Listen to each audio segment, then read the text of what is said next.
vers une agriculture multicouche. L'idée est simple, arrêter de cultiver uniquement à plat et commencer à utiliser l'espace en 3 dimensions. Aujourd'hui, l'agriculture industrielle exploite une fine couche de sol. Demain, nous empilerons les productions, en hauteur, dans les arbres et dans les villes. Imagine d'abord l'agroforesterie étagée, une forêt nourricière où de grands arbres fruitiers captent la lumière du haut, des arbustes et caféiers occupent l'étage intermédiaire, et en bas, légumes, herbes et couvre-sol enrichissent le sol. Les racines plongent à différentes profondeurs, les poules picorent librement. Ce système imite la forêt naturelle.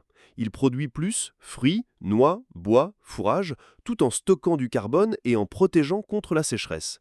Un seul hectare peut équivaloir à 1,5 ou 2 hectares de monoculture. C'est la résilience incarnée.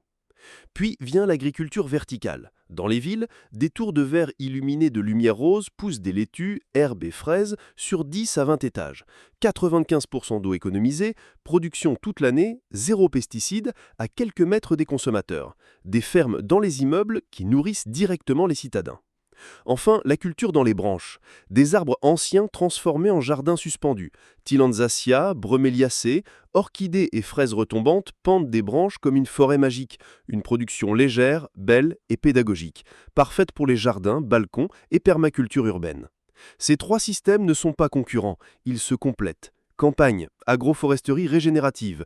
Périphérie, serre hybride. Centre-ville, ferme verticale. Maison, arbres et jardins suspendus. On passe d'une agriculture de domination et d'extraction à une agriculture d'écosystèmes intelligents, diversifiés et régénératifs. Une agriculture qui nourrit plus de monde tout en restaurant les sols, stockant du carbone et renforçant la résilience climatique. À l'horizon 2050, ces systèmes multicouches pourraient devenir pour l'alimentation ce que l'Internet a été pour l'information, un réseau distribué, résilient et abondant. L'avenir de l'agriculture n'est pas plat, il est vivant, vertical et abondant.